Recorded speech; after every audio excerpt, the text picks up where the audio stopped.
Uh, Starting with 145, I'll read the section for you. This deals with enforcement of liability of surety. Surety యొక్క liability ఎంత అనేది చెప్తుంది. And plus ఎంతవరకు enforce చేయొచ్చు, ఎలా enforce చేయొచ్చు షూరిటీ లైబిలిటీ అనేది కూడా చెప్తుంది. ఎన్ఫోర్స్ అంటే షూరిటీ కింద, షూరిటీ కాన్సెప్ట్ తెలుసు కదా అండి. జడ్జ్మెంట్ డెటార్ కి ఎవరైనా సపోర్టివ్ గా in case judgement debtor doesn't perform his duties, అతని బదులు నేను పెర్ఫార్మ్ చేస్తానని చెప్పి వచ్చిన వ్యక్తిని ఎవరైతే ఉండినారో అతన్ని మనం షూరిటీ అని పిలుస్తాం కదా. So will deal with his liabilities today. Like so 145 చెబుతుంది, where any person has furnished security or given a guarantee. ఏ వ్యక్తి అయినా సరే సెక్యూరిటీ ఇచ్చినా సరే, లేకపోతే guarantee for the performance of any degree or any part thereof. ఒక degree perform చేస్తాను. డిగ్రీ ఆబ్వియస్ గా జడ్జ్మెంట్ డెటార్ కి అగైనెస్ట్ గా వస్తుంది కదా. సో ఈ షూరిటీ కూడా జడ్జ్మెంట్ డెటార్ కి ఫేవరబుల్ గానే నిల్చొని ఉంటారనమాట. సో జడ్జ్మెంట్ డెటార్ కనుక అతని డ్యూటీస్ అతను పెర్ఫార్మ్ చేయకపోతే, ఆ డిగ్రీ కనుక అతను అబాయిడ్ అయి ఉండకపోతే, అతని బదులు ఆ డిగ్రీలో ఉండిన సో కాల్డ్ జడ్జ్మెంట్ ఏమైతే ఉండిందో దానికి నేను కట్టుబడి ఉంటాను, నేను పెర్ఫార్మ్ చేస్తాను అన్నట్టు ఆ షూరిటీ వచ్చినప్పుడు first thing. And the second thing, for the restitution of property taken in execution of a degree.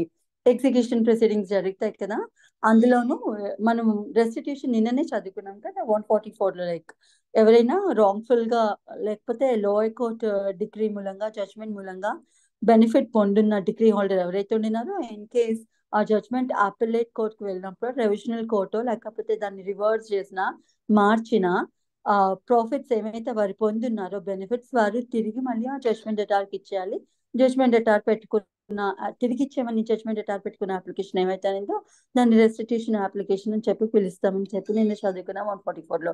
So ఆ రెస్టిట్యూషన్ కి కూడా షూరిటీ ఎవరైనా నిల్చొని ఉంటే రెస్టోర్ చేయాల్సిన బాధ్యత యాక్చువల్ గా డిగ్రీ హోల్డర్ మీద ఉంటుంది ఇక్కడ.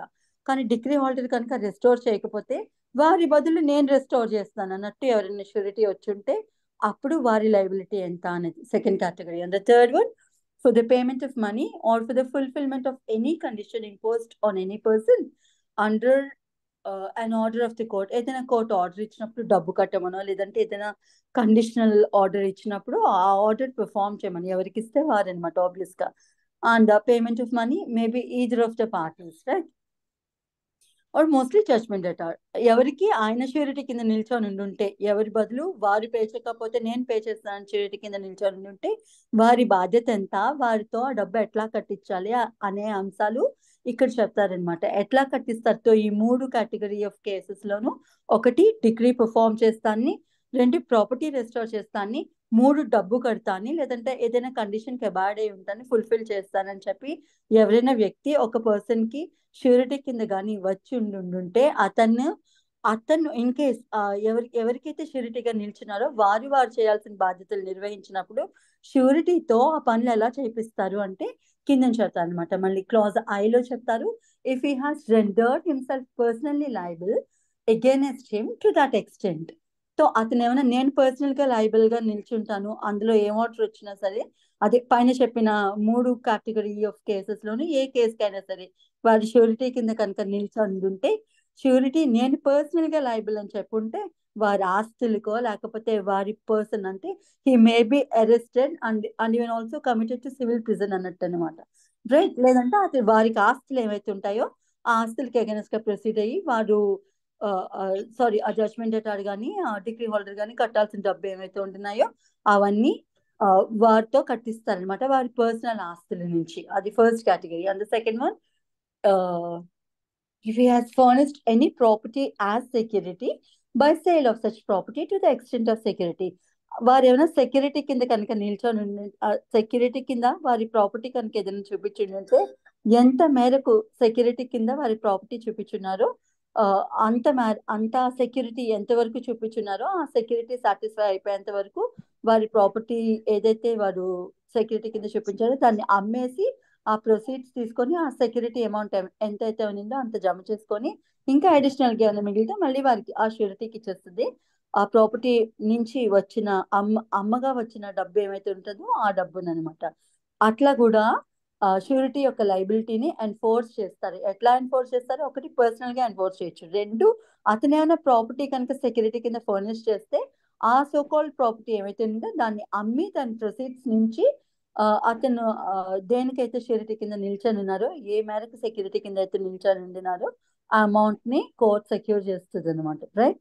అండ్ మిగిలిన అమౌంట్స్ ఏమైనా ఉంటే తిరిగి వారికి ఇచ్చేస్తుంది.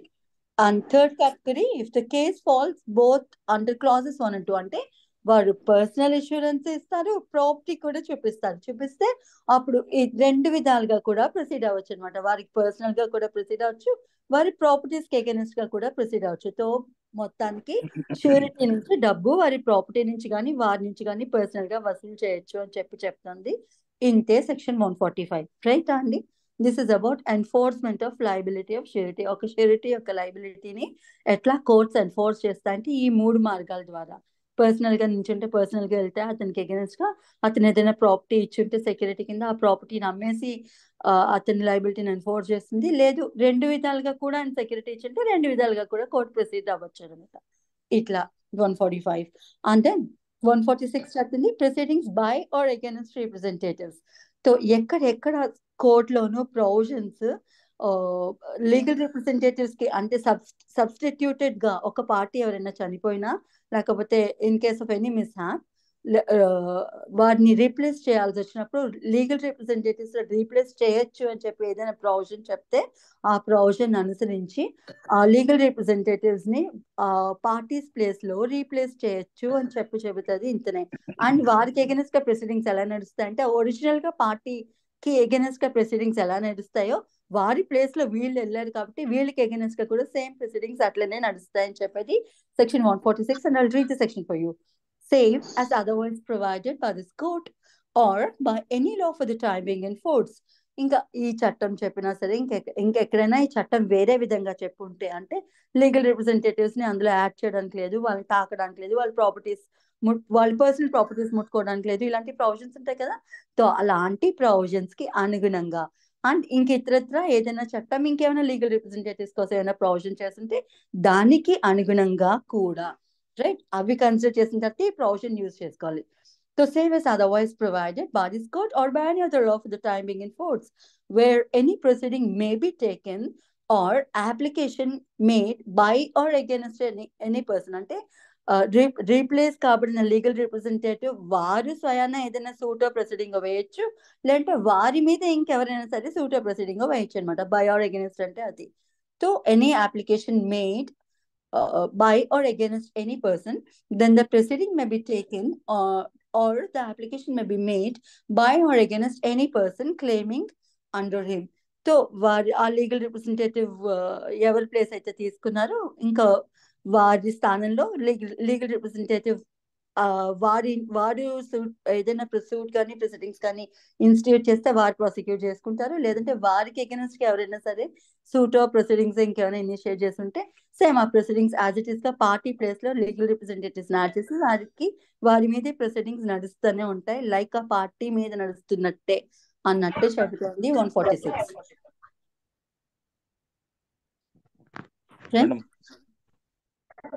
సార్ చెప్పండి. Madam in section 145 the main person కి షూట్ ఇస్తారు కదా మేడం పర్సన్ కి. In case the main person cannot he doesn't have any property, అప్పుడు షూరిటీ మీదకి వస్తారా, లేకపోతే మెయిన్ పర్సన్ ప్రాపర్టీ ఉన్నా కూడా షూరిటీ మీదకి వస్తారా? ఉండినా కూడా అండి. ఇక్కడ షూరిటీ లయబిలిటీ ఎప్పుడు వస్తుందంటే వారి పెర్ఫార్మ్ చేయనప్పుడు కదా. పెర్ఫార్మ్ చేయడం అంటే means even he has property madam, he has property. I'll tell you. Surety responsibility ఎప్పుడు వస్తుంది అంటే when the person on behalf of whom and surety కింద నిల్చున్నారో when he doesn't do his duty అప్పుడు షూరిటీ మీదకి వస్తుంది. సో జడ్జ్మెంట్ డెటార్కి against property judgment డెటారో లేకపోతే who are be that person, ఆ పర్సన్ పేరు మీద ప్రాపర్టీయో లేకపోతే మనీయో ఉండినప్పుడు వారి దగ్గర నుంచే వసూలు చేస్తారు. వారి దగ్గర నుంచి కలెక్ట్ చేయలేని పక్షంలోనూ వాడు పెర్ఫార్మ్ చేయని పక్షంలోనూ అప్పుడు షూరిటీ జోలికి వస్తారు, లేదా సైమల్టేనియస్ గా ఇద్దరి మీదకి కూడా వెళ్ళొచ్చు. Right. It all depends on the circumstances of the case.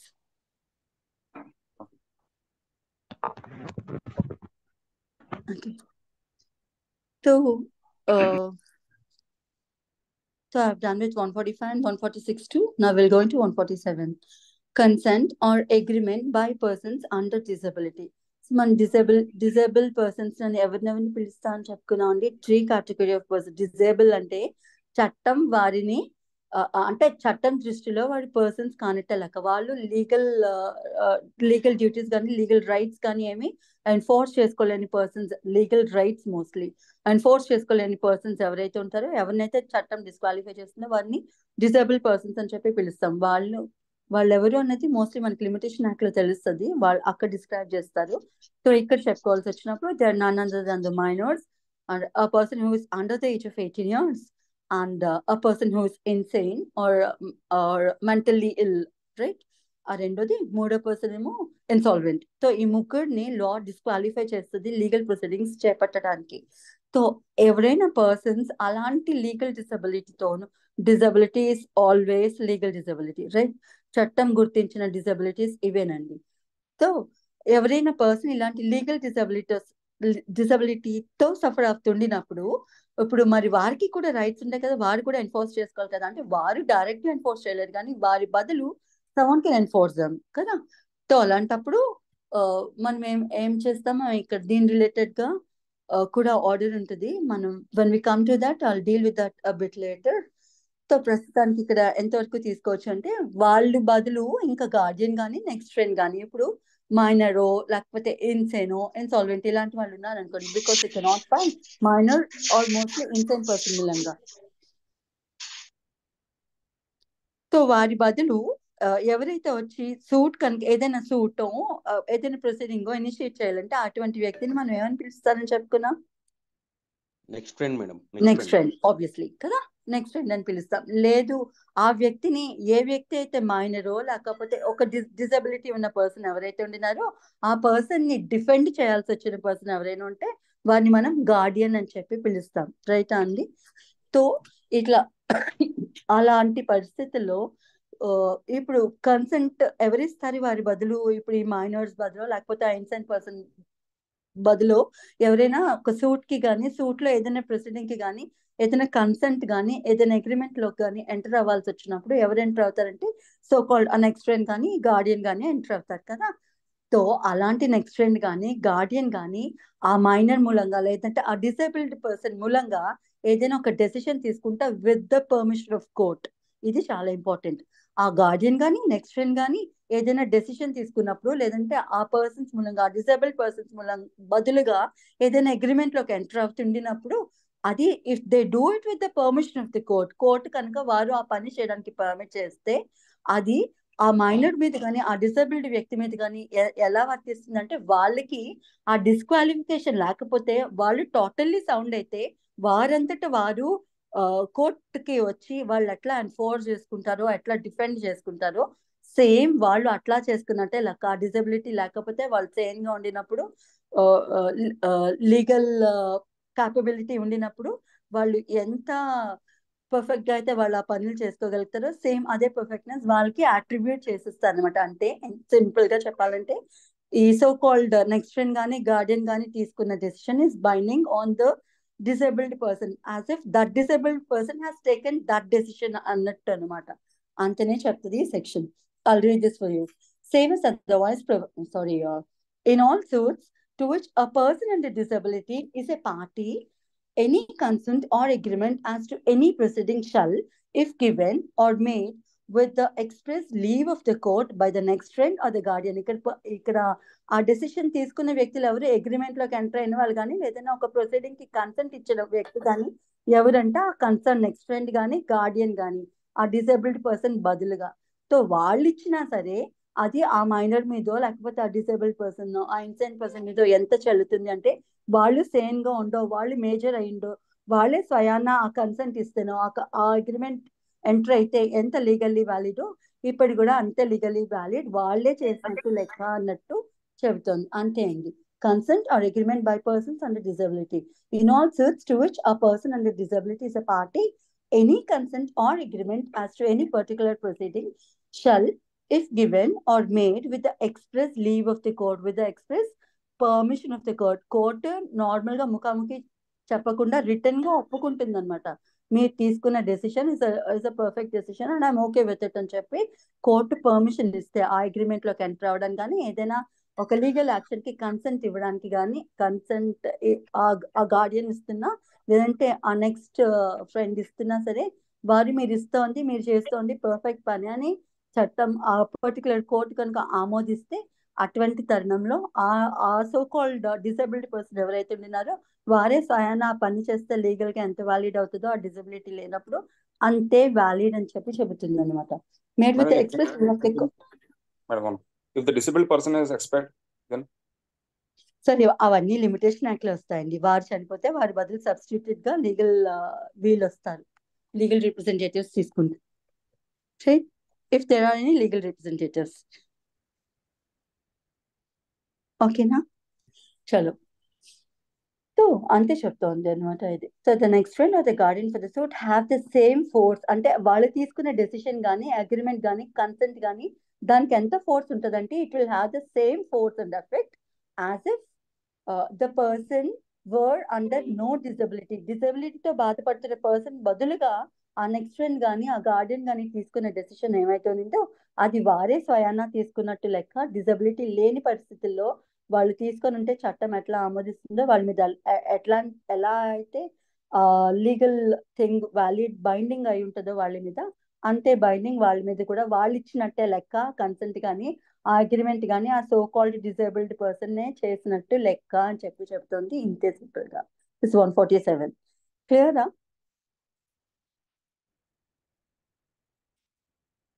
And then we'll go to 148, right? Enlargement of time. Enlargement of time అంటే టైం ని పొడిగించడం. ఎవరు పొడిగిస్తారు?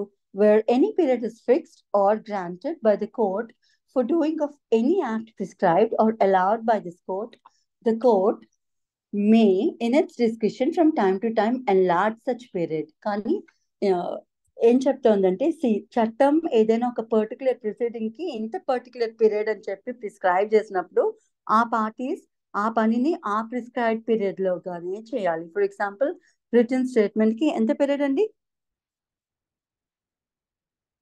రిటర్న్ స్టేట్మెంట్ ఫైల్ చేయడానికి పీరియడ్ ఎంత అండి? Is everyone muted, sir? 90 days. 90 days. 90 days. Yes, 90 days, ma'am. sure అండి. 30 plus 30 60 days. madam. కానీ 30 days లోపలే file చేయాలి madam. Only 30 days, madam. Hello, if it is 90 days there, ఇక్కడ ఏం చెప్తుందంటే చట్టం అట్లాంటి లిమిట్ ఏదైనా ప్రిస్క్రైబ్ చేసినప్పుడు ఇన్ కేస్ పొడిగించాల్సి వచ్చినప్పుడు అటువంటి పీరియడ్ ఏదైనా సరే, లేదంటే కోర్టు ఒక 10 days లోనో 20 days లోనో నాకు ఒక కమిషనర్ ని అపాయింట్ చేస్తూ ఆ నివేదిక నాకు ఒక 20 days లో సబ్మిట్ చేయమని చెప్పింది అనుకోండి. సో 20 days లో కమిషనర్ సబ్మిట్ చేయలేకపోయారు అనుకో, సో మళ్ళీ ఇంకా in case it court deems fit వారికి టైం పొడిగించాలని భావించినప్పుడు ఇంకొంచెం టైం పొడిగించే అధికారం అయితే ఈ పర్టికులర్ సెక్షన్ ఇస్తుంది అనమాట.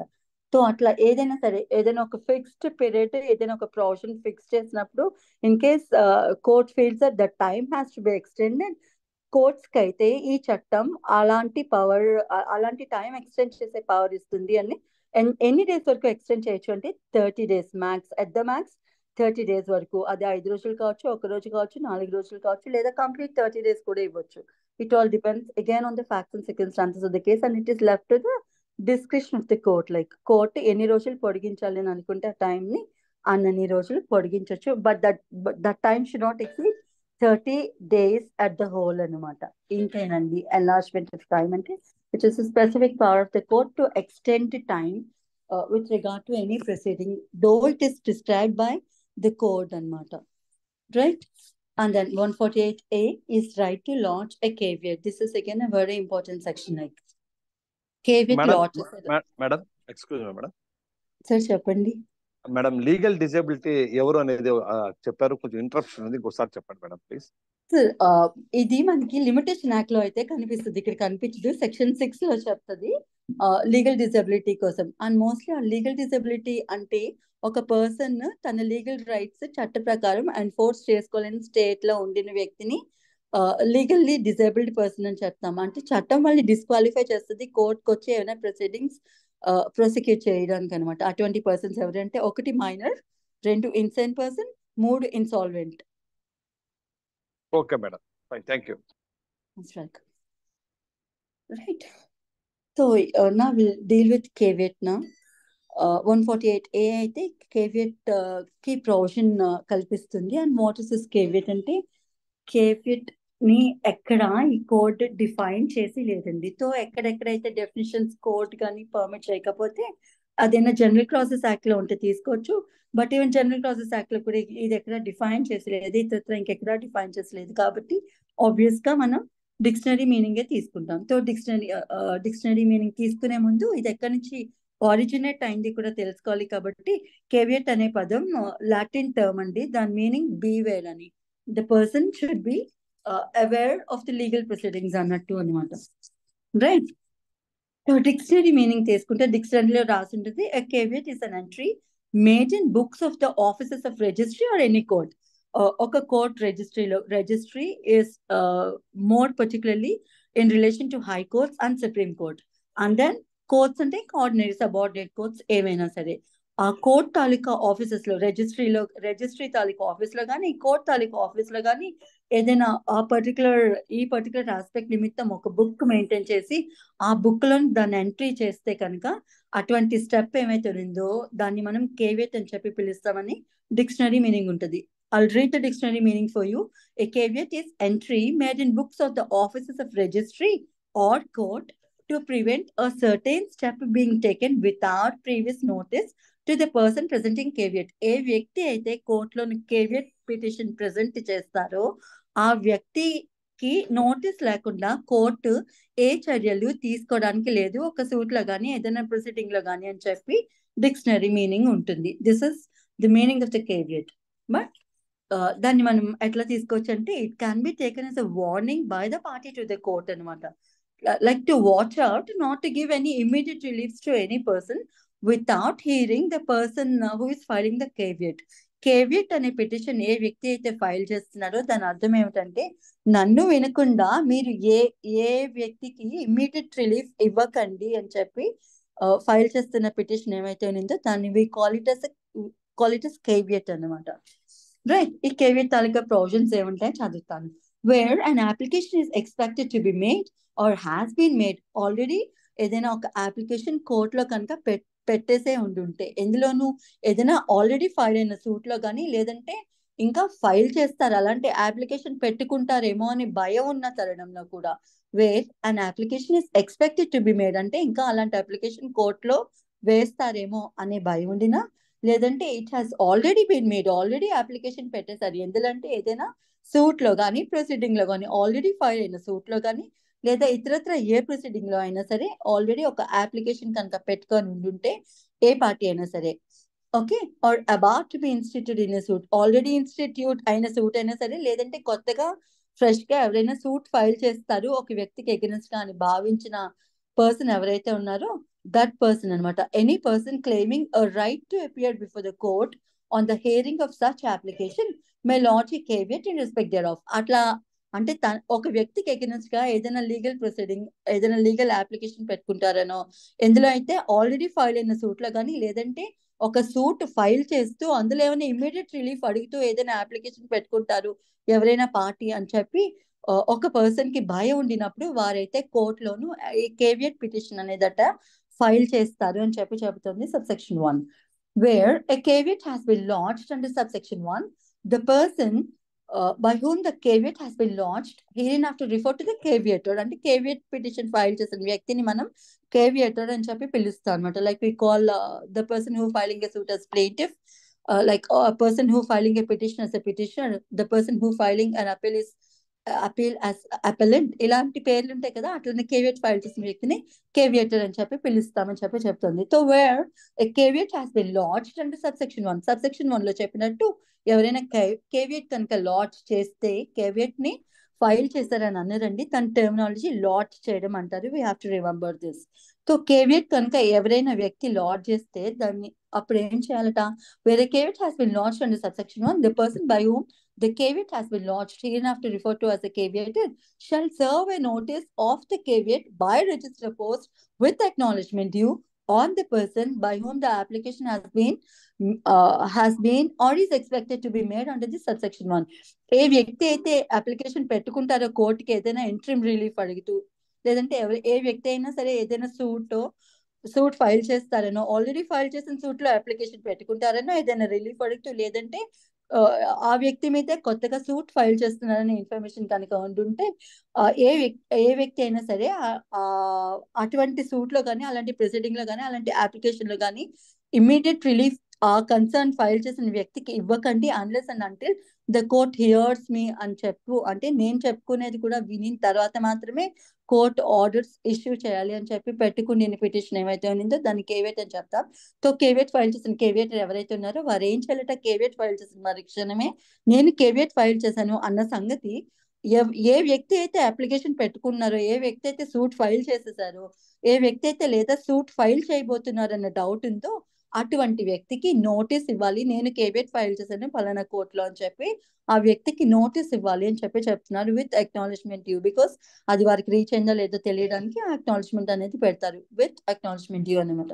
రిజిస్టర్డ్ పోస్ట్ లోనే పంపించాలి దాన్ని విత్ అక్నాలెడ్జ్మెంట్ డ్యూ, రైట్. ఆ నోటీస్ అనేది ఏ వ్యక్తి అయితే మన మీద చర్యలు తీసుకుంటారో, సూట్ ఫైల్ చేస్తారో, అప్లికేషన్ పెట్టుకుంటారో, ఇంటర్మ్ రిలీఫ్ ఏమైనా అడుగుతూ అని అనుమానం ఉంటుంటే అటువంటి తరుణంలో కేవేట్ వేసుకుంటే ఆ కేవేట్ వేసుకున్న సంగతి అవతల వ్యక్తికి తెలియజేస్తూ నోటీస్ అయితే ఇవ్వాలి రిజిస్టర్డ్ పోస్ట్ లో అని చెప్పింది subsection 2.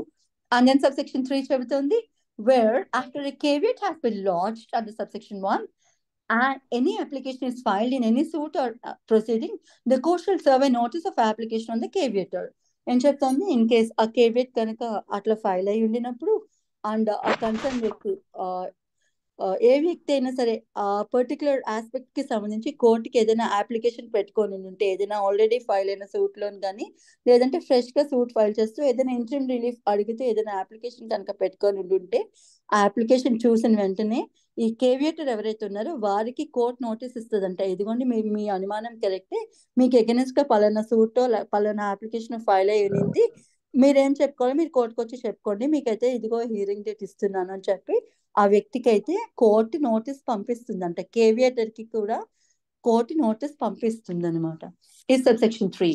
And then subsection 4 చెప్తోంది, where a notice of any caveat has been served on the applicant, he shall forthwith furnish the caveator at the caveator's expense with a copy of the application made by him and also with the copies of the paper or any document which has been or may be file by him in support of application. ఇంతకేం చెప్తోంది, ఇప్పుడు ఎవరైతే application పెట్టుకున్నారో ఈ కేవియేటర్ కి against గా ఏదైనా already file అయిన సూట్ లో కానీ, లేదా కొత్తగా సూట్ ఫైల్ చేస్తూ ఆ వ్యక్తి మీద కేవియేటర్ కి అగెనెస్ట్ గా ఏదైనా సూట్ ఫైల్ చేస్తున్న తరుణంలో అప్పుడు ఈ అప్లికేషన్ లేకపోతే ఆ సూట్ ఫైల్ చేసిన వ్యక్తి రెస్పాన్సిబిలిటీ ఎంత అంటే, వారు దేని నిమిత్తం అప్లికేషన్ ఫైల్ చేశారో లేకపోతే ఏం సూట్ ఫైల్ చేశారో అది, ప్లస్ నేను ఫైల్ చేశాను పలానా ప్రొసీడింగ్ నీ మీద ఇనిషియేట్ చేశానని చెప్పి నోటీస్ ఇస్తూ, ప్లస్ దాంతో పాటు అతను ఏ అప్లికేషన్ ఫైల్ చేశారో ఆ అప్లికేషన్ యొక్క కాపీ, లేదంటే ఇంకా ఎంత సపోర్టివ్ డాక్యుమెంట్స్ ఏమైనా కనుక అతను కోర్టులో ఫైల్ చేస్తుంటే with copies of those documents జతపరుస్తూ నోటీస్ అయితే ఆ అప్లికెంట్ కేవియేటర్ కి పంపించాలి అని చెబుతున్నారు. This is subsection 4. తో ఒకటి కేవియేట్ ఫైల్ చేసిన వ్యక్తి ఎవరికి అగెనెస్ట్ గా కేవియేట్ ఫైల్ చేశారో వారికి ఇస్తారు. అండ్ మ్యాండేట్ గా ఇవ్వాలంటే this is not a mandate. Actually ఇప్పుడు మన మీద ఎవరి కేసు ఫైల్ చేస్తారో తెలియని పరిస్థితుల్లో ఎవరైనా వ్యక్తి ఉన్నారు అనుకోండి, తో అలాంటి తరుణంలో ఆపోజిట్ వ్యక్తికి నోటీస్ ఇవ్వాల్సిన అవసరం లేదు. బికాస్ ఎవరు తన మీద యాక్షన్ తీసుకుంటారో తెలియని పరిస్థితి ఉండినప్పుడు అప్పుడు he need not mention that particular persons name. And అటువంటి వ్యక్తికి ఇంకా ఆ వ్యక్తి ఎవరో తెలియనప్పుడు ఇంకా ఆ వ్యక్తికి నోటీస్ ఇవ్వాల్సిన అవసరం కూడా ఉండదు అనమాట. సో నోటీస్ ఇవ్వాలి అనేది మ్యాండేట్ అయితే కాదండి, రైట్. తెలిస్తే కనుక ఆపోజిట్ వ్యక్తి మీద, కన్సర్న్ వ్యక్తి మీద కనుక మీరు కేవియేట్ కనుక వేస్తుంటే ఎస్ మీరు అప్పుడు ఆ వ్యక్తి ఎవరో తెలుసు కాబట్టి వారికి అయితే నోటీస్ ఇవ్వాలి ఆ కేవియేటర్ అనమాట. సో సిమిలర్లీ కేవియేట్ ఫైల్ చేసిన తర్వాత కోర్టు డ్యూటీ ఏమిటి అంటే, కోర్ట్ ఏమో కేవియేటర్ కి ఇన్ కేసు అప్లికేషన్ కనుక ఫైల్ అయిపోతే కేవియేటర్ కి అగెనెస్ట్ గా కేవియేటర్ కి నోటీస్ ఇస్తుంది కోర్టు, ఇదిగో మీకు ఎగెనెస్ట్ గా పలానా సూటో లేకపోతే అప్లికేషన్ ఏదో ఒకటి ఫైల్ అయింది, మీరు కోర్టుకు వచ్చి ఏం చెప్పుకోవాలో చెప్పుకోండి అని చెప్పి ఒక పర్టికులర్ హియరింగ్ డేట్ ఫిక్స్ చేసి ఆ నోటీస్ అయితే కేవియేటర్ కి ఇన్ఫార్మ్ చేస్తుంది. And coming to the third person, ఈ అప్లికెంట్ యొక్క రెస్పాన్సిబిలిటీ ఏంటి అంటే వారు ఏదైతే ఫైల్ చేశారో, ఏ అప్లికేషన్ అయితే ఫైల్ చేస్తారో, లేదంటే ఏదైనా సూట్ కనుక ఫైల్ చేస్తూ ఏం రిలీఫ్ అడుగుతున్నారో దాన్ని with all the supportive documents caveator కి అయితే పంపించాలి. దాని ఖర్చులు ఎవరు పెట్టుకుంటారు అంటే కేవియేటరే పెట్టుకుంటారు. బికాస్ కేవియేటర్ అడిగారు కదా, నాకు చెప్పి నువ్వు పని చేయని అడిగారు కాబట్టి, అదర్వైజ్ నేను చెప్పకపోయి ఉండేవాడిని, మీరే అడిగారు కాబట్టి ఎక్స్పెన్సెస్ ఆ కేవియేటరే పెట్టుకోవాలని చెప్పి చెబుతుంది చట్టం అనమాట. Right, this is about subsection 4. And then subsection 5 చెప్తుంది, where a caveat has been lodged under subsection 1, such caveat shall not remain in force after the expiry of the 90 days from the date on which it was lodged, unless the application referred to in subsection 1 has been made before expiry of the said period. Caveat యొక్క period ఎంత అంటే, caveat existence లో కేవలం 90 days మాత్రమే ఉంటుంది. 90 days తర్వాత అది expire అయిపోతుంది. ఇంకా మీకు ఫర్దర్ గా మళ్ళీ ఫైల్ చేసుకోవాలంటే ఆ 90 days పీరియడ్ ఎక్స్పైర్డ్ అవ్వకముందే మళ్ళీ ఫ్రెష్ కేవియట్ ఫైల్ చేసుకోవాలి అవి కోర్ట్స్ లో. So caveat period is 90 days అని చెప్పి చెబుతుంది అనమాట. So this is about caveat. So caveat petition ఎప్పుడైనా ఫైల్ చేసినప్పుడు మనం ఏవైనా సరే, ఏదైనా సూట్స్ కానీ ప్రొసీడింగ్ కానీ కోర్టులో ఫైల్ అయినప్పుడు ఫస్ట్ కేవియట్ రిజిస్టర్ ఉంటుంది. కేవియట్ రిజిస్టర్ ఆ పర్టికులర్ కన్సర్న్ సూపరింటెండెంట్ ఎవరైతే ఉన్నారో వారు చెక్ చేసుకుంటారు అనమాట, ఆ కేసు రిలేటెడ్, ఆ పర్టికులర్ సూట్ ఆ ప్రొసీడింగ్ రిలేటెడ్ గా ఏమైనా కేవియట్ ఫైల్ అయిందా లేదా అని. ఇన్ కేస్ కేవియట్ ఫైల్ అయి ఉంటే అప్పుడు ఈ ప్రొసీడింగ్స్ అన్ని జరుగుతాయి అనమాట. నోటీస్ ఇవ్వడం కోర్ట్ నుంచి, కేవియేటర్ కి నోటీస్ ఇవ్వడం, ఇవన్నీ జరుగుతాయి అనమాట. So this is about caveat అండి. Is this clear? Yes madam. Yes madam. There's nothing much to discuss about this. So ఇంకా ఎక్స్ప్లెయిన్ చేయడానికి కూడా ఇందులో ఏం లేదండి. This is the only thing about caveat, right? And caveat fees obviously 10 rupees. అవి మనకి AP court fees and suit valuation act schedule లో దొరుకుతుంది, రైట్? 10 rupees మాత్రమే. కానీ జనరల్ అండ్ అండ్ కేవియట్ ఎక్కడెక్కడ ఫైల్ చేసి అంటే, it can be filed at the 3 level courts, like it can be filed at, అంటే it depends again on the value of the suit, like JCJ కోర్టులో file చేయొచ్చు, sub కోర్టులో file చేయొచ్చు, district కోర్టులో కూడా ఫైల్ చేస్తారు. ఇక్కడ మ్యాండేట్ గా అయితే ఇప్పుడు అడ్వకేట్స్ ఫాలో అవుతున్న ప్రొసీజర్ 3 courts లో వేసిస్తారు. And they'll charge absurdly for that. ఒక కేవియట్ ఫైల్ చేయడానికి, sorry, not to mention, an advocate might be charging 2 to 3 lakhs. అట్లా ఉంటుంది. So that apart, this is about caveat only. Nothing else to mention about this. And then coming to section 149, power to make up deficiency of court fee. Court fee ఏదైనా సరే, ఒక party, ఏ party అయినా సరే ఎంత కట్టాలో అంత fee కన్నా తక్కువ కట్టుంటే కోర్టు ఒక ఛాన్స్ ఇస్తుంది ఆ భర్తీ చేసేసే, ఆ రిమైనింగ్ కోర్ట్ ఫీ ఏమైతే ఉందో దాన్ని భర్తీ చేయడానికి కోర్టు ఛాన్స్ ఇస్తుంది. అది కోర్టుకు ఉండిన పవర్ అని చెప్పి చెబుతోంది 149. where the whole or any part of the prescribed fee for any document by law for the time being in force relating to the court fees has not been paid, the court may, in its discretion, at any stage allow the person by whom such fee is payable, to pay the whole or part, as the case may be, of such court fee, and upon such payment the document in respect of which such fee is payable shall have the same force and effect as if such fee has been paid in the first instance. For example, properly registered documents మాత్రమే court, అంటే registerable documents అయితే కనుక, properly registered documents అయితే మాత్రమే దాన్ని evidence కింద court స్వీకరిస్తుంది కదా. In case ఏదైనా డాక్యుమెంట్ ఇంప్రాపర్లీ స్టాంప్డ్ అని కనుక తెలిస్తే దాన్ని ఏం చేస్తుంది కోర్టు? ఇంపౌండ్ చేస్తుందండి. అలాంటి డాక్యుమెంట్స్ ఇంపౌండ్ అంటే జప్తు చేస్తుంది అనమాట. ఇన్సఫిషియెంట్ స్టాంప్ ఫీ ఏదైనా ఒక పర్టికులర్ డాక్యుమెంట్ మీద పే చేయబడింది అని కోర్ట్ కనుక రియలైజ్ చేసుకుంటే, అటువంటి డాక్యుమెంట్ ని కనుక ఎవిడెన్స్ లో ఇస్తే అది ఆ కోర్ట్ రియలైజ్ చేసుకున్న నెక్స్ట్ మూమెంట్ ఆ డాక్యుమెంట్ ని ఇంపౌండ్ చేస్తుంది. ఇంపౌండ్ అంటే సీజ్ చేసేస్తుంది, దాని కస్టడీలోకి తీసేసుకుంటుంది ఆ డాక్యుమెంట్. అట్లా తీసుకున్న తర్వాత ఏం చేస్తుంది అంటే, ఆ ఇన్సఫిషియెంట్ కోర్ట్ ఫీ ఏవైతే నిందో దాన్ని స్టాంప్ ఫీ ఏమైతే ఉందో దాన్ని విత్ మల్టిపుల్ ఆ డెఫిసిట్ ఏమైతే ఉందో దాన్ని విత్ పెనాల్టీ పే చేయమని ఛాన్స్ ఇస్తుంది అనమాట. పే చేస్తే it's well and good, it will accept that instrument is a perfect instrument once the P with penalty is paid.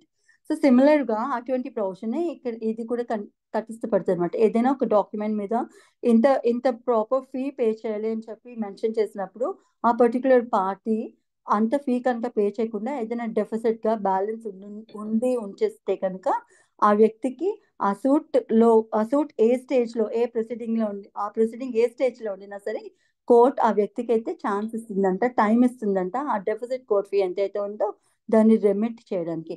In case ఆ పార్టీ దాన్ని రెమిట్ చేసిస్తే ఆ సో కాల్డ్ డాక్యుమెంట్ ఏవైతే ఉందో అది చెల్లుబాటు అవుతుంది. యాజ్ ఎఫ్ ఫస్ట్ నుంచి అంటే ప్రెజెంట్ చేసిన డేట్ నుంచి అది పర్ఫెక్ట్ గా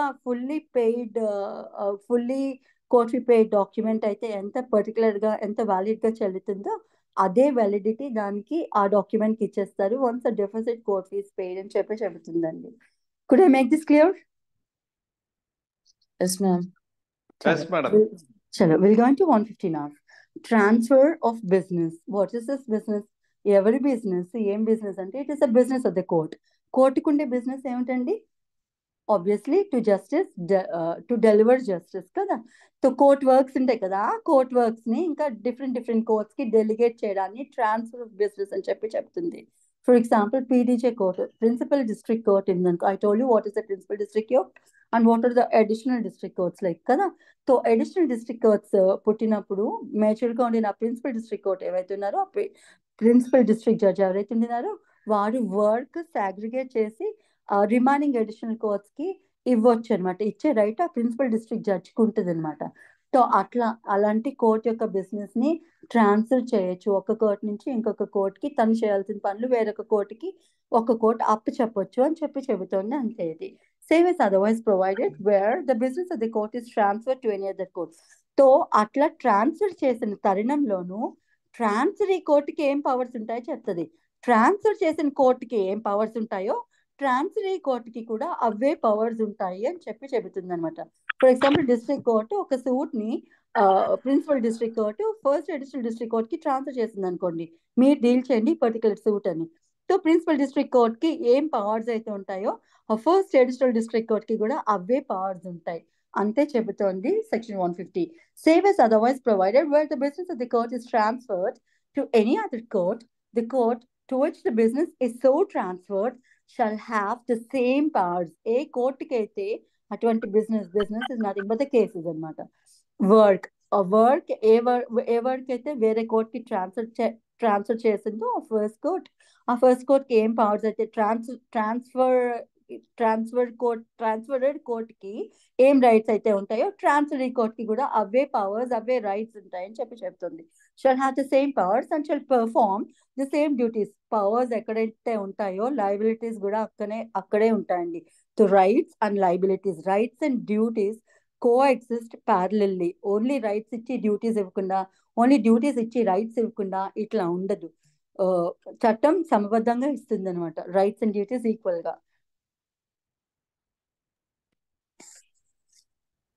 Excuse me for a moment.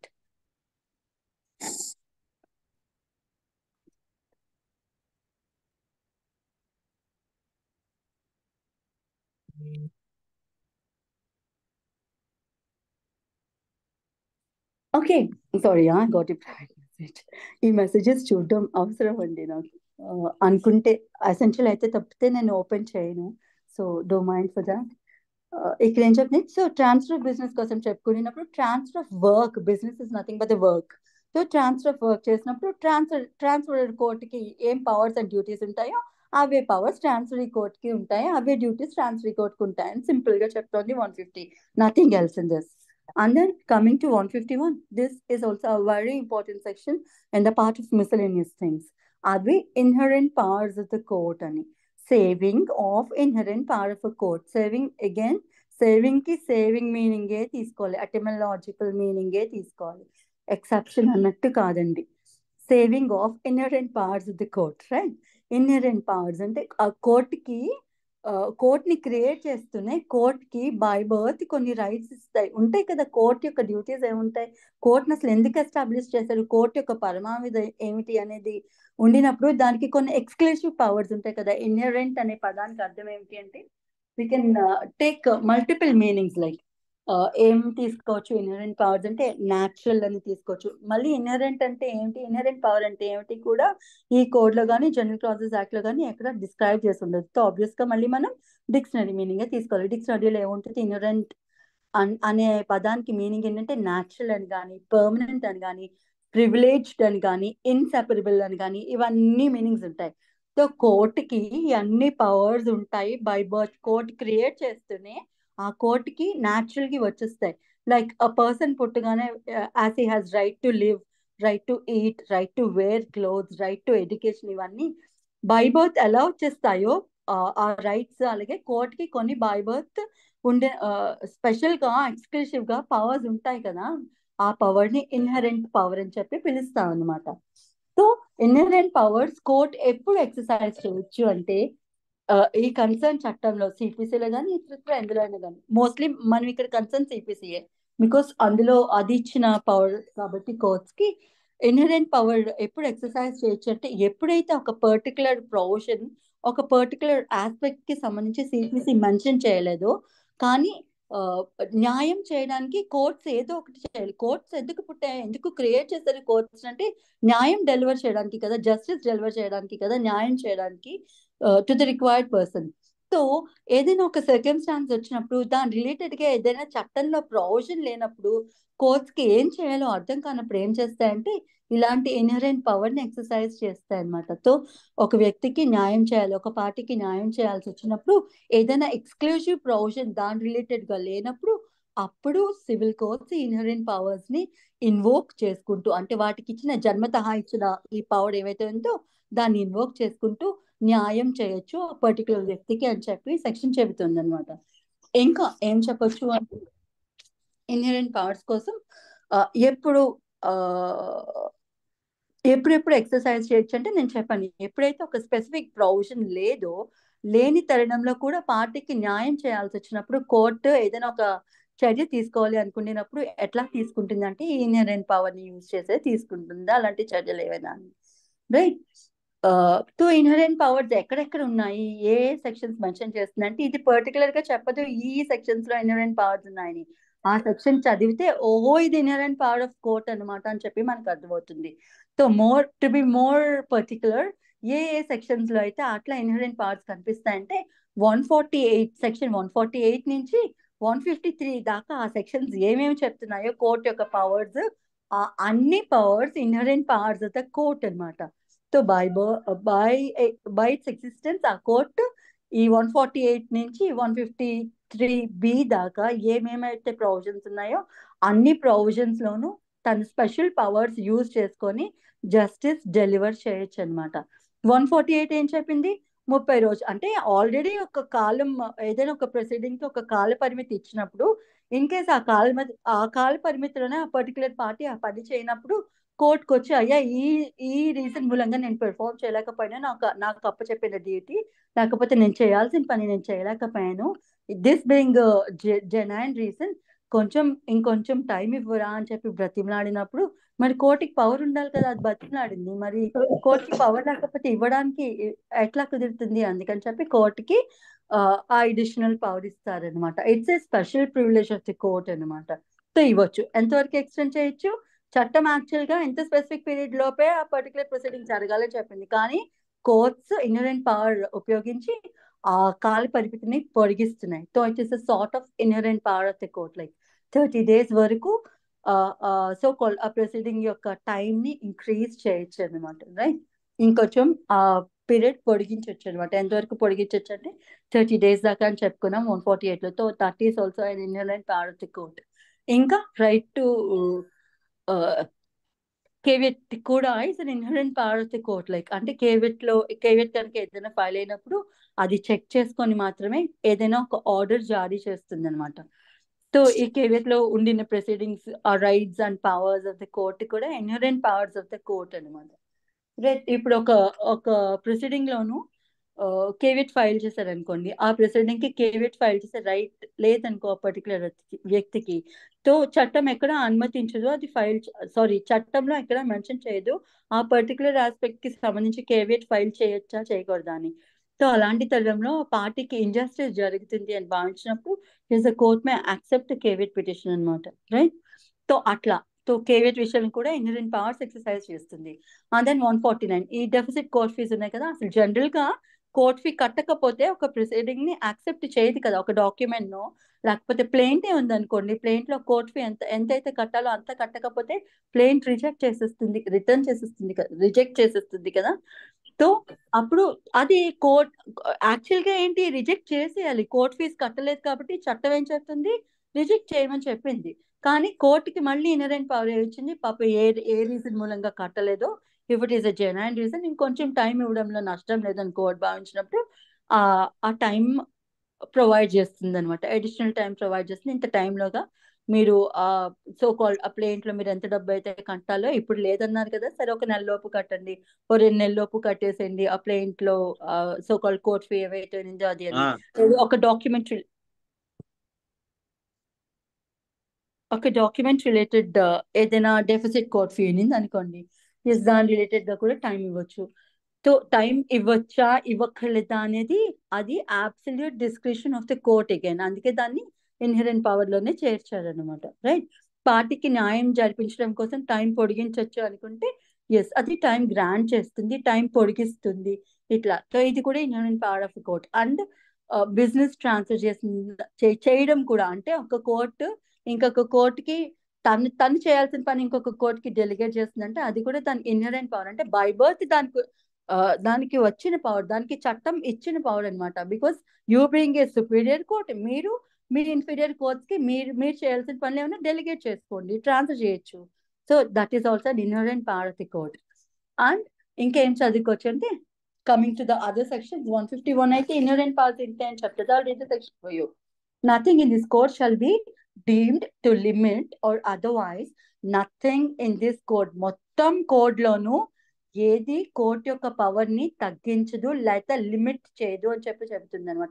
ఎప్పుడు nothing in this court shall be deemed to limit or otherwise effect the inherent power of the court. Court కి బై బర్త్ కోర్టు పని ఏమిటండి, న్యాయం చేయడానికి కోర్టు పుట్టింది. సో కోర్టుకు ఉండిన రైట్ ఏమిటంటే న్యాయం చేయడం ఆబ్వియస్లీ. సో అలాంటి పవర్ ఏవైతే ఉందో దాన్ని ఈ చట్టంలో మెన్షన్ చేసిన ఏ ప్రొవిజన్ రెస్ట్రిక్ట్ చేయదు. అంటే కోర్టు న్యాయం చేయడం దగ్గర నుంచి ఏ ప్రొవిజన్ ప్రివెంట్ చేయలేదు. కోర్టుకు ఉండిన ఆ పవర్ ఏమైతే ఉందో దాన్ని ఏ ప్రొవిజన్ అడ్డుకోలేదు అని చెప్తుంది అనమాట. So nothing in this court shall be deemed to limit or otherwise affect the inherent power of the court to make such orders as may be necessary for the ends of justice or to prevent the abuse of the process of the court. ఇప్పుడు particular గా ఇలానే చేయాలి అని రాసింది అనుకోండి, అట్లానే వెళ్తే ఆ పార్టీకి నష్టం జరుగుతుంది అని చెప్పి భావించినప్పుడు ఎస్, అది అబ్యూస్ అంటే రాంగ్ యూజ్ అనమాట. Wrong use of the process of the court అని కోర్టు నమ్మినప్పుడు తో అట్లా చట్టబద్ధంగానే వెళ్తే ఒక పార్టీకి నష్టం జరుగుతుంది అని చెప్పి భావించినప్పుడు, for example I'll tell you ఎలా అంటే, ఇప్పుడు government I'll give you illustration. It's a layman illustration again. Government వచ్చి ఒకరి ఇల్లు లేకపోతే ఒకరి షాప్స్ ఏవో కొట్టేస్తుంది అనుకోండి, ఆ వ్యక్తి ఇమీడియట్ గా పరిగెత్తుకొని వెళ్ళి కోర్టుకి వెళ్ళి ఇంజక్షన్ ఆర్డర్ అడుగుతారు కోర్టుని to prevent government from demolishing his property అన్నట్టు. కానీ యాజ్ ఎ మ్యాండేట్ ఏం చెప్తుంది సెక్షన్ 80లోను, ముందు గవర్నమెంట్ కి అగెన్స్ట్ ఏదైనా సూట్ ఫైల్ చేయాలంటే నోటీస్ ఇవ్వండి. 60 రోజులకు ముందు నోటీస్ ఇచ్చిన తర్వాతే మీరు గవర్నమెంట్ 60 రోజులు వెయిట్ చేసిన తర్వాత గవర్నమెంట్ సాల్వ్ చేస్తుందో లేదో చూసుకుని తర్వాత అప్పుడు మీరు 61వ రోజు నుంచి మీరు సూట్ ఫైల్ చేసుకోండి అని చెప్పి పవర్ ఇస్తుంది మామూలు ప్రైవేట్ పర్సన్ కి కదా. కానీ ఇప్పుడు 60 రోజులు ఆగితే నెక్స్ట్ డే వచ్చి వాళ్ళు కొట్టేస్తే, అదే మూమెంట్ లో షాప్ కొట్టేస్తే వాళ్ళు నష్టపోతారు కదా. సో ఇమ్మీడియట్ గాను అంటే యాజ్ ఎ మ్యాండేట్ ఆ రూల్ ఫాలో అవ్వక్కర్లేదు అనమాట కోర్ట్. సో ఫాలో అవ్వకుండా ఏం చేస్తుంది, to prevent the ends of justice అంతరించిపోకుండా ఉండడానికి, లేదంటే అబ్యూజ్ ఆఫ్ ప్రాసెస్. ఇప్పుడు ప్రాసెస్ ఏంటి, నోటీస్ ఇచ్చిన తర్వాత 60 days వెయిట్ చేసి అప్పుడు సూట్ ఫైల్ చేయమని. సో అట్లా అబ్సల్యూట్ రూల్ ఫాలో అయితే ఆ పార్టీకి నష్టం జరుగుతుంది అన్నప్పుడు కొంచెం వెసులుబాటు ఇవ్వచ్చు అనమాట. So to prevent the abuse of process అంటే ఇది ఏదైనా ఒక పర్టికులర్ పనిని చట్టం మెన్షన్ చేసినప్పుడు అదే శైలిలో గుడ్డిగా వెళ్ళిపోతే ఆ పార్టీకి నష్టం జరుగుతుంది అని భావించినప్పుడు కొంచెం సడలింపు ఇవ్వచ్చు అని చెప్తుంది. సో అలాంటి పవర్ ని ఏ provision civil procedure code of civil procedure లో ఉండినా ఏ ప్రొవిజన్ కోర్టుకి ఉండిన ఆ ఇన్హరెంట్ పవర్ ని తీసేయదు అని చెప్పి చెబుతోంది 151, రైట్? సో ఇంకా 151 లో ఇంకా ఇన్హరెంట్ పవర్స్ కింద ఏ ప్రొవిజన్స్ వస్తాయంటే 153B దాకా అని చెప్పుకున్నాం కదా. Will read what 152 says. Amendment of judgments, decrees or orders. Clerical or arithmetical mistakes in judgments, decrees or orders or errors arising therefrom from any accidental slip or omission may at any time be corrected by the court either on its own motion or on the application of any of the parties. ఏం చెప్తున్నారు? ఒక్కసారి judgement రాసేసిన తర్వాత దాని మీద judge గారు ఆ concern presiding officer దాని మీద సైన్ చేసేస్తే బ్రహ్మరుద్రాదులు వచ్చినా సరే దాన్ని మార్చే రైట్ ఆ జడ్జికి ఉండదు. కానీ అది బేసిక్ రూల్, జనరల్ రూల్, అది బేసిక్ నార్మ్ అన్నట్టు. కానీ దానికి వెసులుబాటు ఎప్పుడు ఇస్తారు అంటే ఆ జడ్జిమెంట్ అయితే మార్చడానికి ఛాన్సే లేదు. కానీ ఆ జడ్జిమెంట్ లో చిన్న చిన్న ఎర్రర్స్, ఇప్పుడు న్యూమెరికల్ మిస్టేక్స్ ఏమైనా ఉంది, 10,000కి బదులు 1000 పడింది, అప్పుడు దాన్ని కరెక్ట్ చేయొచ్చు. లేదా డేట్స్ తప్పు పడ్డాయి, లేకపోతే survey numbers what you call serial numbers ఏమైనా తప్పు పడ్డాయి అంటే it is purely the mistake, clerical mistake of the court. Clerks type చేస్తున్నప్పుడు టైపో ఎర్రర్స్ ఏవో వస్తాయి కదా. సో అలాంటి మిస్టేక్స్ కనుక ఏమైనా జడ్జ్మెంట్ లో ఉండుంటే వాటిని రెక్టిఫై చేసుకునే అవకాశం అయితే సెక్షన్ 152 కోర్ట్స్ కి ఇస్తుంది అనమాట. Again this is inherent power of the court to amend such judgement, decree or order. So ఇలాంటి క్లరికల్ ఎర్రర్స్ కానీ అర్థమెటికల్ అంటే మ్యాథమెటికల్ ఎర్రర్స్, న్యూమెరికల్ ఎర్రర్స్ అనమాట, నంబర్స్ కి సంబంధించిన ఏమైనా ఎర్రర్స్ ఉంటే కూడికల్లోనో విభజనల్లోనో ఇలాంటి యాడింగ్, అడిషన్, సబ్ట్రాక్షన్స్ ఇలాంటివి ఉంటాయి కదా.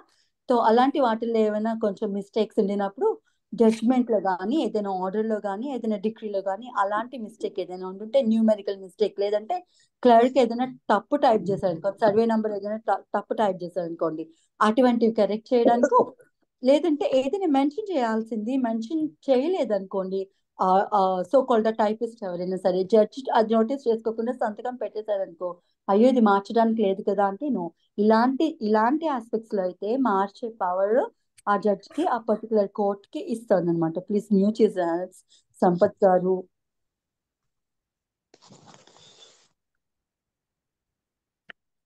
So this is about amendment of judgements. Amendment అంటే మార్పు కదా, మార్పు చేయొచ్చు. జనరల్ గా అయితే ఒక్కసారి జడ్జ్మెంట్ సైన్ చేశాక మార్చడానికి అయితే లేదు. కానీ దానికి ఓన్లీ ఎక్సెప్షన్ ఎక్కడ దొరుకుతుందంటే ఈ 152లో దొరుకుతుంది అనమాట. రైట్? క్లరికల్ కానీ అర్థమెటికల్ మిస్టేక్స్ కానీ జడ్జ్మెంట్ లో కానీ డిగ్రీలో కానీ ఆర్డర్ లో కానీ ఉండుంటే, లేదంటే ఇతర ఎర్రర్స్ ఏవైనా సరే arising therefrom big and accidental slip. ఏదైనా ఇప్పుడు మెయిన్ ప్రాఫిట్స్ వేస్తున్నప్పుడు ఒక ఎంట్రీ మెన్షన్ చేయడం మర్చిపోయారు అనుకోండి, దట్స్ అన్ యాక్సిడెంటల్ స్లిప్, అది టైప్ చేయడం మర్చిపోయారు అనుకో, సో అది యాడ్ చేయొచ్చు. సో అలాంటి సవరణలు, అలాంటి మార్పులు జడ్జ్మెంట్ లో ఇలాంటి సర్కమ్స్టాన్సెస్ లో అయితే చేయొచ్చు. తప్పితే బేసిక్ జడ్జ్మెంట్ ఏమైతే ఉందో అలాంటిది అసలు మార్చడానికే లేదు. It's basic rule, right? P152లోను ఇలాంటి క్లరికల్ కానీ అర్థమెటికల్ ఎర్రర్స్ కానీ ఏమైనా ఉంటుంటే వాటి నిమిత్తం మార్చే పవర్ అయితే కోర్ట్స్ కి ఇస్తుంది అనమాట ఈ code. That is about 152. And then 153 చెప్తుంది జనరల్ పవర్ టు అమెండ్. అక్కడ to amend judgement, decrees and orders only in case of clerical, arithmetical errors or any sort of accidental slip. ఈ 3 circumstances లో మాత్రమే judgement లో సవరణలు చేయడానికి కోర్టుకి power ఉందని 152 చెప్తుంది. ఇక్కడ ఈ జనరల్ పవర్ ఏంటి? The court may at any time or on such terms as to the cause or otherwise as it may think fit amend any defect or error in any proceeding in a suit, and all necessary amendments shall be made for the purpose of determining the real question or issue raised by or depending on such proceeding. See, general గా ఏదైనా suit లో కానీ ఏదైనా proceeding లో కానీ ఏదైనా defect కానీ error కానీ అంటే ఆల్రెడీ ప్లేంట్ లోనో రిటన్ స్టేట్మెంట్ లోనో ఐఏలోనో ఏదైనా తప్పుగా టైప్ చేశారనుకోండి, సో అట్లా చేసినప్పుడు లేదంటే మెన్షన్ చేయాల్సింది మెన్షన్ చేయలేకపోయినా, మెన్షన్ చేయకుండా మెన్షన్ చేసిన, అనవసరమైన వాళ్ళని యాడ్ చేసిన, అక్కర్లేని వాళ్ళని ఉంచిన, ఇలాంటివి ఏమైనా సరే అప్పుడు మార్పులు చేర్పులు చేయాల్సి వచ్చినప్పుడు సూట్లో, జనరల్ సూట్లో ఏదైనా ప్రొసీడింగ్ లో అప్పుడు కోర్టుకి పవర్ ఉంటుందా అంటే ఎస్. ఇందాక పవర్ ఓన్లీ జడ్జ్మెంట్స్ లోనూ ఆ క్లరికల్ ఎర్రర్స్ మార్చడానికి, కానీ ఇక్కడ జనరల్ పవర్ ఏమిస్తోంది, సూట్ లోను ఏ ప్రొసీడింగ్ లో అయినా ఏ పిటిషన్ అయినా మార్చడానికి, ఏ ఎర్రర్ అయినా మార్చడానికి కోర్టుకి పవర్ ఇస్తోంది. ఇది మనం ఎట్లా ఎక్సర్సైజ్ చేస్తాం, దేన్ని ఉపయోగించి చేసుకుంటాం అండి? Order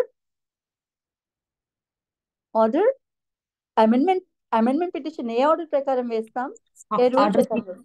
order 6 rule 17 madam. Absolutely. So ఆ ప్రొవిజన్ ని వినియోగించుకొని మనం ఏదైనా మార్పులు చేర్పులు చేసుకోవాల్సి వస్తే, ఏదైనా ప్లీడింగ్ లో ఏదైనా మార్పు చేయాల్సి వచ్చినప్పుడు ఆ ప్రొవిజన్ ఉపయోగించుకొని మనం మార్పు చేయొచ్చు. అండ్ అటువంటి చేసిన మార్పుని కోర్టు కూడా ఇఫ్ ఇట్ ఈస్ ఫీజిబుల్ ఆమోదిస్తుంది అనమాట. So it is general power of మనం మార్చేస్తే సరిపోదు కదా, మనం మార్చిందని కోర్టు యాక్సెప్ట్ చేయాలి కదా. సో కోర్టుకి యాక్సెప్ట్ చేసే పవర్ ఈ ప్రొవిజన్ ఇస్తుంది అనమాట. This is about general power to amend, right? And then 153A ఏం చెబుతుంది? Power to amend decree or order where appeal is summarily dismissed. Appeal dismiss చేసినా సరే అపలేట్ కోర్ట్, అంటే అపలేట్ కోర్టులోను ఏదైనా ఒక అపీల్ ఫైల్ అయింది అండ్ ఆ అపీల్ లోను lower court ఇచ్చిన డిగ్రీని మార్చొచ్చా? అపీల్ రిజెక్ట్ చేసేస్తున్నారు, అపీల్ యాక్సెప్ట్ చేయలేదు, అంది అందులో కన్సర్న్ ప్రొవిజన్ లేదు, it is not according to the provisions of law. So appeal accept చేయాల్సిన అవసరం లేనప్పుడు కోర్ట్ ఏం చేస్తుంది, ఆబ్వియస్ గా అపీల్ ని డిస్మిస్ చేసేస్తుంది. సో అట్లా డిస్మిస్ చేసిన తరుణంలోను లోయర్ కోర్ట్ ఇచ్చిన డిగ్రీ మీద కదా అపీల్కి వెళ్తారు. ఆ డిగ్రీలో ఏమైనా మార్పులు చేర్పులు చేయొచ్చా అంటే ఎస్, అబ్సల్యూట్లీ చేయొచ్చు. దో అపీల్ డిస్మిస్ చేసిన డిగ్రీలో ఏమైనా ఇలాంటి క్లరికల్ ఎర్రర్స్, ఇలాంటి మిస్టేక్స్ ఏమైనా అపలేట్ కోర్ట్ కనుక ఫైండ్ చేస్తే ఎస్, అపలేట్ కోర్ట్ కూడా మార్చొచ్చట. అలాంటి క్లరికల్ ఎర్రర్స్ కానీ, అర్థమెటికల్ ఎర్రర్స్ కానీ, ఇంకేమైనా ఇలాంటి యాక్సిడెంటల్ స్లిప్స్ ఏమైనా ఉండాలంటే కింద కోర్టులో నోటీస్ చేసుకోలేదు అనుకో, అది అపీల్కి వెళ్ళినప్పుడు అపీల్లోనే నోటీస్ చేసుకున్నారు అనుకో, అప్పుడు అపలేట్ కోర్ట్ అయితే అపలేట్ కోర్ట్కి మనం ఒక అప్లికేషన్ కనుక పెట్టుకుంటే yes, it has power. Lower కోర్ట్కి పవర్ ఉన్నప్పుడు అపలేట్ కోర్ట్కి కూడా పవర్ ఉంటుంది కదా. సో ఆ డిగ్రీని అది అమెండ్ చేయొచ్చు, ఆ డిగ్రీని కానీ, ఆర్డర్ని కానీ, జడ్జ్మెంట్ని కానీ, ఏదైనా సరే కన్సర్న్ థింగ్ ఏమైతే అది, అందులో ఏమైనా మార్పులు చేయాల్సి వచ్చినప్పుడు అపలేట్ కోర్ట్ మార్పులు చేయొచ్చు. దో అపీల్ రిజెక్ట్ చేసేస్తున్నా సరే ఆ డిగ్రీలో అంశాన్ని అయితే అపలేట్ కోర్ట్ కి మార్చి రైట్ అయితే ఈ ప్రొవిజన్ ఇస్తుంది. సో అట్లా చేసిన డిగ్రీ మరి అది చెల్లుతుందా, మార్పులు చెల్లుతాయంటే అబ్సల్యూట్లీ చెల్లుతాయి అని చెబుతుంది. I'll read the provision for you. ఏం చెబుతుంది 153? Where and appellate court dismisses and appeal under rule 11 of order 41. Appeal related first appeal related provisions అన్ని ఆర్డర్ 41 లో ఉంటాయి. సో ఆర్డర్ 41 లోనే రూల్ 11 కింద పెట్టుకున్నారు.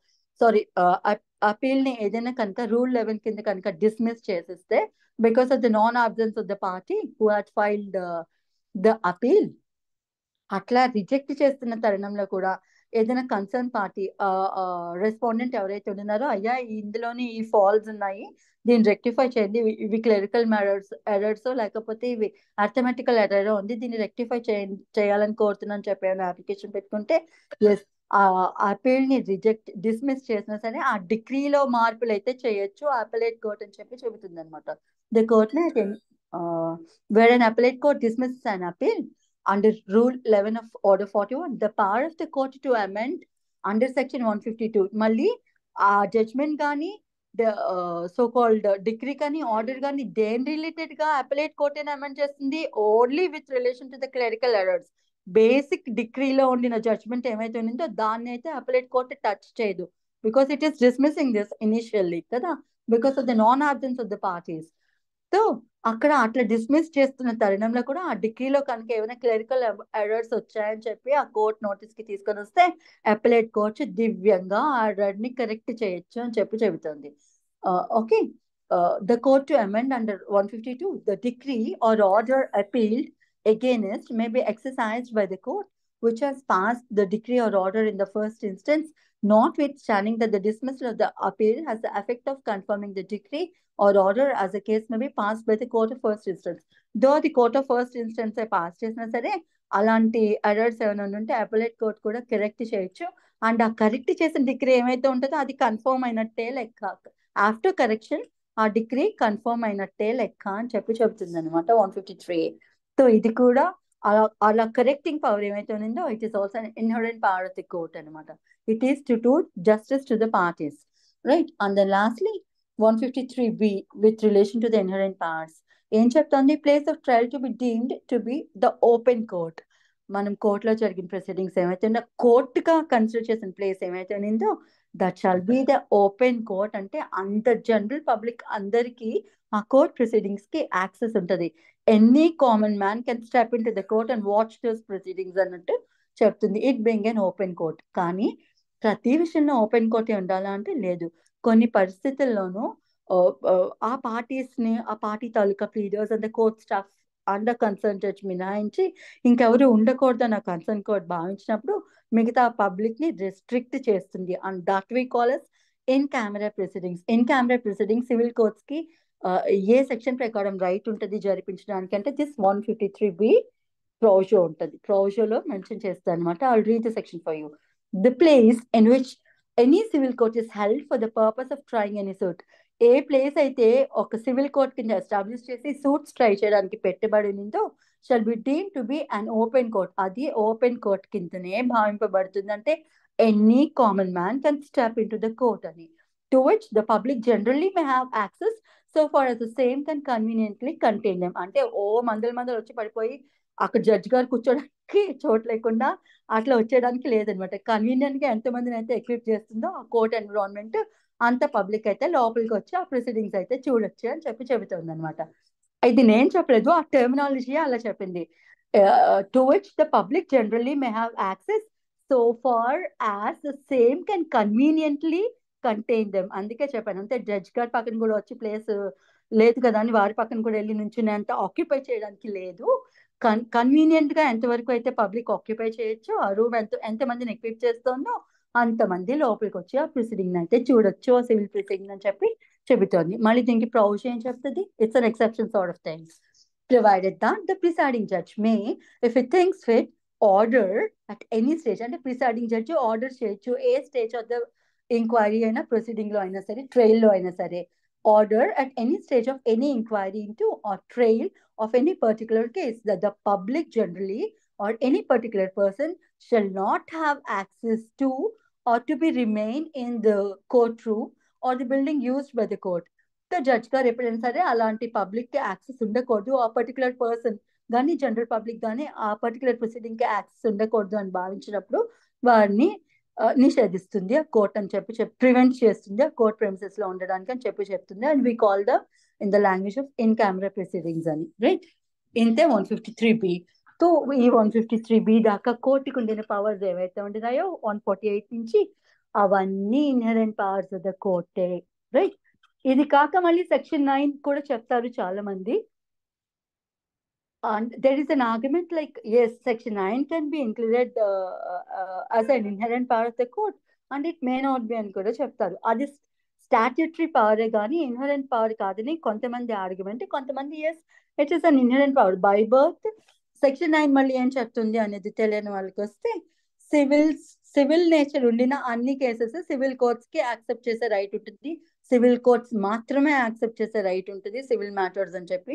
అంటే సివిల్ నేచర్ కి తప్పించి ఇతర ఏ మ్యాటర్స్ లైక్ క్రిమినల్ మ్యాటర్స్ కానీ ఏదైనా ట్రిబ్యునల్స్ పర్టికులర్ స్పెషల్ కోర్ట్స్ ఆ పర్టికులర్ మ్యాటర్స్ చూడాలని చెప్పుకుంటే తప్పితే సివిల్ మ్యాటర్స్ అన్ని కూడా సివిల్ కోర్ట్స్ డీల్ చేసే అధికారం ఉంటుంది అని చెప్తుంది సెక్షన్ 9. తో అది బై బర్త్ కోర్టుకు ఉండిన రైట్ అన్నట్టు తీసుకోవచ్చు. సివిల్ కోర్టుకు ఉండిన రైట్ ఏంటంటే సివిల్ మ్యాటర్స్ డీల్ చేయడం అని కొంతమంది ఆర్గ్యూ చేస్తారు. తో ఇట్ ఈస్ ఇన్హెరెంట్ పవర్ అని.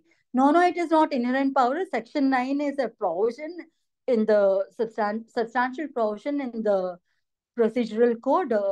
So being called code of civil procedure లో section 9 లోని ఇది ఈ కోర్టుకి ఇది మ్యాండేట్ పవర్ అన్నట్టు చెప్పినప్పుడు అదేమో స్టాట్యూటరీ పవర్ అవుతుంది కానీ ఇన్హెరెంట్ పవర్ అవుదని కొంతమంది జడ్జెస్ ఆర్గ్యూ చేస్తారు. Let that be what ever. మొత్తానికి ఇన్హెరెంట్ పవర్స్ అంటే ఇవ్వండి. కోర్టుకి బై బర్త్ వచ్చిన powers, special powers, specially privileged powers ఏవైతే ఉండినాయో వాటిని మనం ఇన్హెరెంట్ పవర్స్ అని తీసుకుంటాం. సో జనరల్ గా మనం ఏదైనా we find in many suits like మనం ఆ పర్టికులర్ సూట్ కి సంబంధించిన ఆ పర్టికులర్ ప్రొసీడింగ్ కి సంబంధించిన ప్రొవిజన్ వేస్తాము. వేసి ఇంకా ఆ పర్టికులర్ ప్రొవిజన్ కింద కోర్టు కనుక రిలీఫ్ ఇచ్చే తరడం లేకపోతే అట్లీస్ట్ సెక్షన్ 151 కింద ఉండిన ఆ ఇన్హెరెంట్ పవర్ ని యూజ్ చేసుకుని అయినా సరే మాకు రిలీఫ్ ఇప్పించండి అని చెప్పి అడగడానికి స్కోప్ ఉంటుందని 151 కూడా యాడ్ చేస్తారు చాలా మంది అడ్వకేట్స్. సో ఈవెన్ కామన్ గా కూడా యాడ్ చేయొచ్చు అనమాట. This nothing wrong in that. This is about 151. So we are done up till 153. ఇంకా ఇవి కాక ఇంపార్టెంట్ ప్రొవిజన్స్ ఏమంటే saving of the present right of appeal ఇది రిపీల్ అయిపోయింది. 154 repealed, 155 repealed, 156 repealed, and then 157 continuance of orders under repealed enactments. So ఆ concerned enactments కింద repeal అయిపోయినా సరే వాటికి కనుక రెట్రోస్పెక్టివ్ ఎఫెక్ట్ కనిపిస్తే అవి కొనసాగుతూనే ఉంటాయి అన్నట్టు చెప్తుంది 157. That is not that much important, వదిలేసేయండి. And then 158 reference to the Code of Civil Procedure and other repealed enactments. In every enactment, a notification passed or issued before the commencement of this code in which the reference is made to or to any chapter or of section of Article 8 of 1859 of the Code of Civil Procedure of any act amending the same or any other enactment hereby repealed, such reference shall, so far as may be practicable, be taken to be made to this code in its ఏం లేదబ్బా. ఇప్పుడు civil procedure code latest code 1909 కదా. So 1909 కన్నా ముందు ఉన్న acts ఏవైతే ఉండినాయో ఆ code of civil procedure 1859 లో బేసిక్ కోడ్ అదే. సో అందులో ప్రొవిజన్స్ క్యారీ ఫార్వర్డ్ చేసి మార్పులు చేర్పులతో 1909 వచ్చింది కదా. సో వాటిని కనెక్టెడ్ గా వాటికి ఫోర్స్ ఎంత అంటే ఈ కోడ్ లో మెన్షన్ చేసిన కరెస్పాండింగ్ ప్రొవిజన్స్ ఏముంటాయో అవి తీసుకోండి. అక్కడ సెక్షన్ 1 లో సెక్షన్ 9 లోను సెక్షన్ 100 లోని ఇన్హరెంట్ పవర్స్ ఉందనుకోండి పాత చట్టంలో. ఇక్కడ ప్రెసెంట్ చట్టంలో 151 లో ఇచ్చింది. కరెస్పాండ్ చేసుకోండి, సేమ్ పవర్స్ అవి ఇవి అన్నట్టు చెప్తాను. So there is nothing much. So with this, I have done with all the substantial provisions of the Civil Procedure Code without skipping even a single thing, right? So రేపటి నుంచి కుదిరితే orders చదువుకుందామండి. Okay. So ఈ 158 అన్ని substantial provisions అందరికీ అర్థమయ్యాయని నమ్ముతున్నాను నేను. I don't know how far I'm correct. Absolutely